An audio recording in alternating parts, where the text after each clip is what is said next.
Hello. Sorry, my link got disconnected. The previous link got disconnected, so I created a new one. Hi, happy. Yes, okay. So, okay, now people are joining. Who else has joined? Uh, I will share my screen. We will get started in a minute or two. Hi, Ankur. Welcome.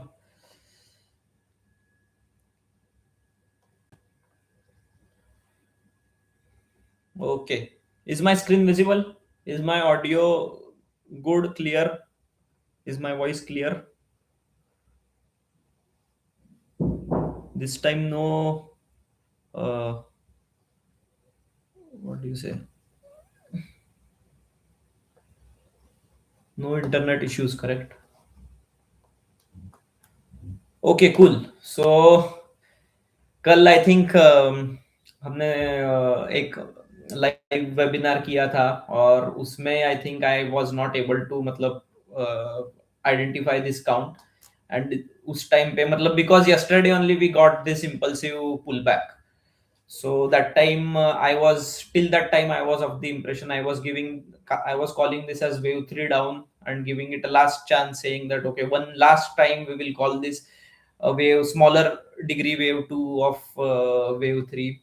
But ultimately this entire structure ultimately was quite skeptical. Yesterday's pullback was pretty much a warning indicator ki nahi, this count needs to reassess. And so we will just have a quick brief up कि अब तक हमने क्या देखा Nifty में, and then we will go into the deeper insights of the current intraday count.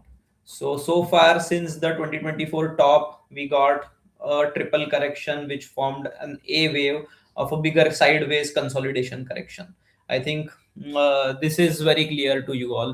And then, since 7th April bottom, we all were quite ready and prepared for the upside, and we were riding the trend. And over here there were lots of complication and sideways action which actually ultimately unfolded into a contracting triangle. After this, the contracting triangle's thrust was expected to reach somewhere around 26,500, and we got the target somewhere near around that level itself. Around 26,400, the target got achieved, and that is the point where triangle thrust completed. And this triangle thrust took the form of an ending diagonal. So right at this juncture of this ending diagonal, we were actually expecting a turn coming, and we were riding these moves as well. So far everything was going fine, and just as per our count, this entire sequence of fall, which we can call it as a wave C decline of the flat correction, which is a resultant of an ending diagonal thrust, is also picture perfect. No subjectivity at all up to this point. And then there was a news based spike which was quite tricky to identify, and it created lots of confusions as well. But we have a small triangle in place over here on smaller time frames. If we go into a deeper intraday count, deeper time frame, so over here there is a clear triangle in place. So we are sure that the rise is corrective.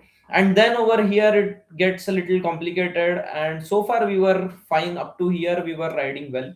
And then yesterday's pullback was an alarming sign. So now I will tell you what has happened over here. If we go into a deeper time frame, if we go into a small 5 minute time frame, now I'm opening a detailed smaller time frame. That is the reason, because these moves we need to see. Otherwise, on a longer time frame, even on early time frame, this will just look like one single candle. We don't know whether it headed in the upward direction or whether it is coming down. So now when we open a 5 minute chart, I will explain what has actually happened. So this is a corrective move, ABC up. This is correct. We identified it right at the point where the triangle was unfolding. We were very well aware of what was coming in front of us. Then the decline was also a sharp decline which does not have any internals visible. That is an impulsive decline. We were also very much prepared for it. We were calling it as wave 1. So we were calling this as impulse wave. It is an impulse wave, but instead of one, now we will be calling it as wave A. So ultimately there is only one corrective pattern. Jisme first wave is a 5 wave move, and that is 535 zigzag. So we got this zigzag. We were also, again, we were calling this rise as a flat correction. We were calling it as a corrective rise. So this also remains the same thing. Instead of 2, it becomes B.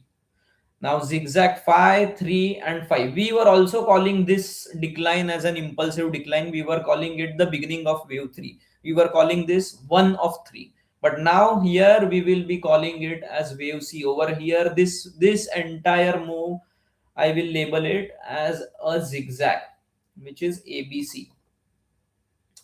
Understood so far, so good? This is a very high conviction count. Now we have established. Yesterday I literally spent 2 to 3 hours understanding this chart. I ran across several textbooks, and then I finally have come up with this count. So okay, this is a corrective. Now this was a zigzag 3-wave move, again a 3-wave move, but this 3-wave move ended over here. This 3-wave move did not go beyond this point, and that is the reason why we will call this as W. We will call this as an independent X.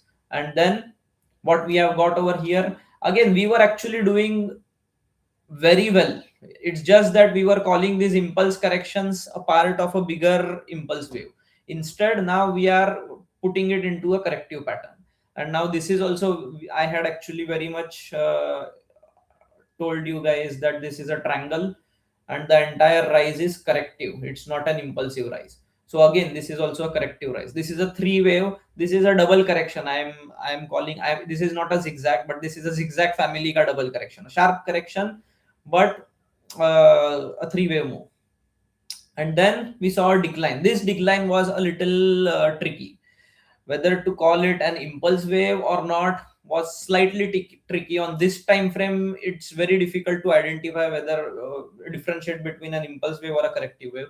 But on a hourly time frame, if we go, all these waves, previous waves, were very much more clear on a smaller time frame, while this wave, this specific wave, is only clear on an hourly time frame. If you open a daily time frame, you will get only one single spike, not enough for us to distinguish whether it's a corrective wave or an impulsive wave.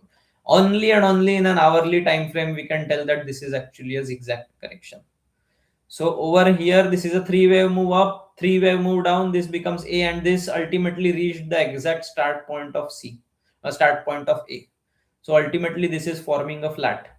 Now, this entire sequence, we labeled it 3, 3, and this is forming another flat correction, which is a 3-wave move, comes into, means the puzzle is getting solved. Now what we are getting is, this is a Y wave, and most likely what is ahead of us is that this is 1, 2, maybe something over here, or maybe directly we might go up, because gift nifty is also signaling climb, rise, and most likely we might get a 3, 4, and then 5, and this will form a B. This will form Y, and then this entire sequence will form B, and the destination of that B should be somewhere near this. This was our start point of this entire flat correction. So this B of this B is a part of this entire flat. So ultimately, this is the entire correction which started from here and it's going on. So this B will definitely come somewhere near to this. It may go beyond this, or it may just slightly touch this, but somewhere near this we will get the B wave. This was the A wave, this will be the B wave, and from then we will be seeing a sharp decline, which will be the C wave, which we were expecting the C wave to have started in the last week, but then we will be seeing this C wave in the coming time. So this is what is happening. And right now, short term, we might see bulls overpowering the bears, and on the medium term, we will be seeing a big sharp correction, big decline, which might come somewhere near to 23,500, somewhere near to that level. So this is the updated view. I specifically conducted this webinar because uh, yesterday's Friday's webinar, when the market was actually live, I had not identified this count. So uh, being very sincere and thorough with my analysis, I made a special announcement that today I will be conducting an additional webinar, and finally today I am sharing the count which I was actually supposed to share yesterday. So yesterday actually the market was still not means I think I came live at around 2 o'clock, तब तक market फिर भी live था. और this count जब ये pullback मिला तो it took some time for me to actually reassess the wave count and come up with a better high conviction alternate count. So now this becomes our primary count. All the alternate counts leaving aside, this is a very high conviction count. At the moment, this entire picture, entire saga of corrective patterns connecting each other is forming a very well defined Elliott Wave ka textbook pattern. So ultimately, this also we can say that this was a flat family ka correction, and this is like a sharp zigzag family ka complex correction.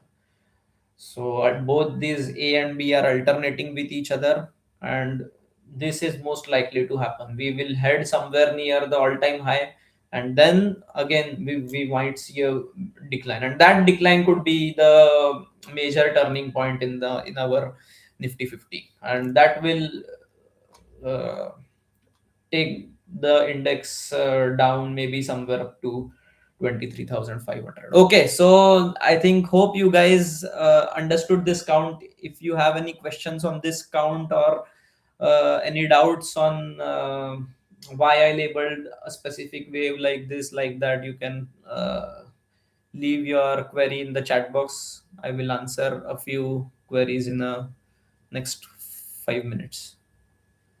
All good? Ankur, did you get it?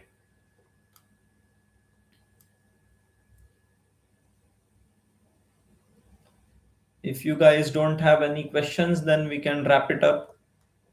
But if you do have, you can go ahead and ask.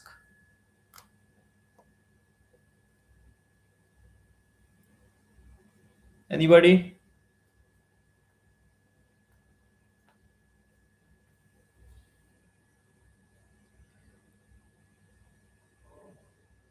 Okay, so I believe that the explanation was quite thorough and quite clear. And let's see. Now the coming week will definitely tell us whether we are right or we are wrong. Okay, so thanks for joining, and hope to see you on next Friday.